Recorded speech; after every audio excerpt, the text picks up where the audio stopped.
Ciao a tutti, oggi in questo video proverò a mostrarvi come riuscire ad ottenere tante giovani piantine di lampone partendo semplicemente dai semini che si estraggono dal frutto, quello del supermercato per intenderci. La cosa bella del video è che ci saranno tutte le fasi, quindi dall'estrazione, la semina, la crescita, ma soprattutto la fioritura e poi la raccolta del frutto. Io vi consiglio di seguirlo perché è davvero molto carino. La prima cosa che occorrerà fare sarà quella di procurarsi un frutto che sia molto maturo e quindi quando all'esterno sarà di un rosso molto intenso sarà perfetto.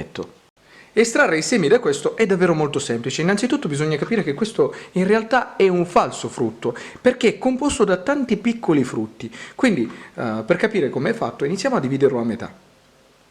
Ecco qui.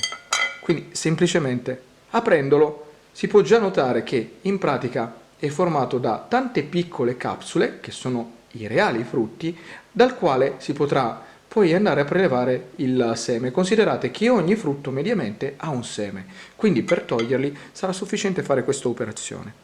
Andare con la punta del coltello e tirare via, guardate. Questi sono i semi, sono davvero molto piccini e di color paglierino. Adesso sembrano di color rosa perché c'è tutta la polpa intorno. Volendo ottimizzare i tempi e quindi ottenere più semi in minor tempo, si potrebbe prendere tranquillamente uno scolino del tè e fare questa operazione, semplicemente andare ad inserire all'interno il frutto e schiacciare. E poi passare il tutto sotto il rubinetto con dell'acqua corrente. Questo è il risultato che si otterrà una volta lavati, quindi dei semi privi della polpa e perfettamente puliti. Adesso si potrà procedere essenzialmente in due modi. Il primo è quello di metterli direttamente a dimora nel terreno. Il secondo è quello di farli, tra virgolette, andare in letargo, quindi addormentare, dopodiché riutilizzarli, quindi semplicemente farli asciugare per circa una settimana, casomai in un fazzoletto, dopodiché prenderli e metterli nel terreno. Questo gli darà una vera e propria botta di vita, quindi una sveglia, che li farà germinare molto prima, per assurdo, rispetto a quelli che sono stati messi direttamente dal frutto al terreno. Considerate che dalla pulizia di ogni singolo frutto si otterranno più o meno 80 semi, davvero molti. Per fare asciugare i semi, procurarsi un tovagliolino che sia in stoffa, mi raccomando non in carta, perché sennò poi avrà dei problemi quando bisognerà staccare i semi dal supporto, che abbia delle dimensioni almeno di 15x15 e semplicemente andare a rovesciare il contenuto sopra, dopodiché allargare il tutto. Il fatto di allargarli farà in modo che non si attacchino gli uni agli altri. Dopodiché semplicemente chiudere in questa maniera. E quando il tovagliolo si sarà asciugato, quindi trascorsi all'incirca 2 giorni, si potrà riprendere il tutto ed andare a raccogliere i semini che ci sono all'interno. Se non verranno via con le dita, sarà sufficiente aiutarsi con un cucchiaino. In questa maniera. Guardate come vengono via facilmente. Recuperati i semi, non resterà altro che mettere questi a dimora nel terreno, quindi procuratevi un vaso che abbia un diametro di almeno 10 cm e riempitelo con della torba di buona qualità che sia soffice. Dopodiché eseguite la semina in questo modo, semplicemente spolverando i semi su tutta la superficie che avete a disposizione. Quando avrete usato tutti i semi, prendere una forchettina e semplicemente muovere il terreno in modo che i semi vengano leggermente interrati nel terreno. Fatelo fino a che questi non scompariranno e saranno completamente coperti. Ripeto però, servirà semplicemente che questi siano coperti da pochi millimetri di terreno, di più no, perché sennò la pianta poi avrebbe delle difficoltà a venire fuori. Finita la semina, prendere un vaporizzatore e bagnare il tutto molto abbondantemente. Trascorse all'incirca 3 settimane, riprendendo il tutto, questo è il risultato, quindi delle giovani piantine che sono spuntate fuori dal terreno. Al momento ce ne sono 6, ma si spera che col passare dei giorni ne nascano altre, però considerate che già questo è un ottimo risultato. Col passare dei giorni le piantine crescono e si sviluppano sempre di più. Trascorse altre 2 settimane, riprendendo il vaso si potrà notare che le piantine sono cresciute davvero molto. Ce n'è una che adesso si è sviluppata molto di più rispetto alle altre, è alta più o meno 4 cm, quindi direi che per lei è arrivato davvero il momento di essere spostata dal semenzaio a un vaso singolo. Al fine di eseguire in modo corretto il travaso, occorrerà che intorno alle radici che andremo a spostare la terra non venga tolta, quindi in questo caso sarà sufficiente prendere un piccolo cucchiaino ed andare alla base della piantina che vogliamo prendere e togliere tutta la zorra di terra intorno, così.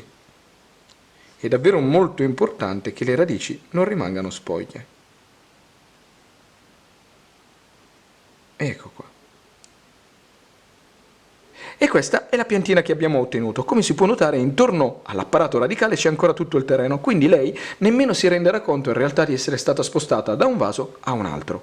Quindi procurarsi un vaso che abbia un diametro di almeno 10 cm e riempirlo con la stessa miscela che abbiamo utilizzato per il semenzaio. Dopodiché fare un vaso profondo circa 5 cm in modo che la pianta venga interrata quasi totalmente, proprio perché in questo modo la pianta poi crescerà meglio, dato che ha un gambo davvero molto fine, e semplicemente stando attenti a questa operazione a non liberare le radici, andarla ad inserire così.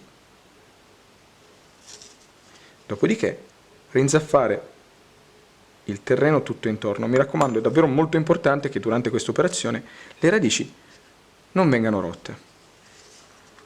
E questo è il risultato finale. Non resterà altro che prendere un vaporizzatore e bagnare il tutto molto abbondantemente. Fate in modo che il terreno sia davvero bagnato. Una volta terminato di bagnare, posizionare questa in un punto dove prenda molta luce, ma mi raccomando non i raggi del sole diretti.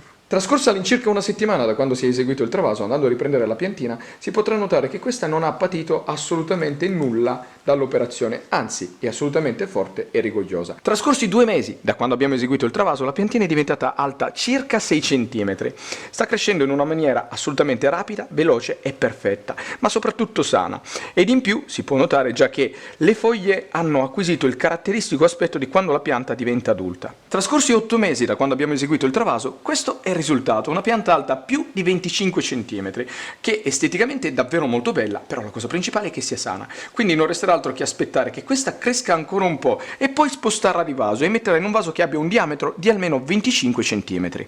Dopo circa 2 anni la pianta raggiungerà la maturità e quindi inizierà a produrre i primi boccioli, i primi fiori e quindi i primi frutti. Trascorsi più o meno 15 giorni da quando i boccioli si sono formati, questi inizieranno a sbocciare. A distanza di circa un mese dall'inizio della fioritura, questo è il risultato, quindi dei fiori che si sono aperti, sono stati fecondati e stanno iniziando a produrre il frutto. Cambio inquadratura per mostrarvi meglio come si sviluppi il frutto, quindi cadono tutti i petali e dall'interno si inizia a sviluppare tutto ciò che poi diventerà il frutto commestibile. E col passare dei giorni i fiori stanno lasciando il posto ai frutti. Col passare dei giorni i frutti stanno crescendo e maturando, addirittura questo è già pronto per essere raccolto. E infatti andiamo a vedere se e come si raccoglie. Eccolo qua. Direi che è davvero un ottimo risultato, quindi si può tranquillamente dire che l'esperimento è stato un successo. E con questo il video si conclude, spero che vi sia servito per imparare qualcosa di nuovo, di utile e di divertente. Se vi è piaciuto mi raccomando lasciate un commento, mettete un mi piace, ma soprattutto iscrivetevi al canale e già che ci siete dategliela un'occhiata perché sono quasi sicuro che adesso con i video che ho caricato, casomai qualcosa di carino all'interno del canale riuscirete a trovarlo. Detto questo vi saluto e vi aspetto al prossimo video.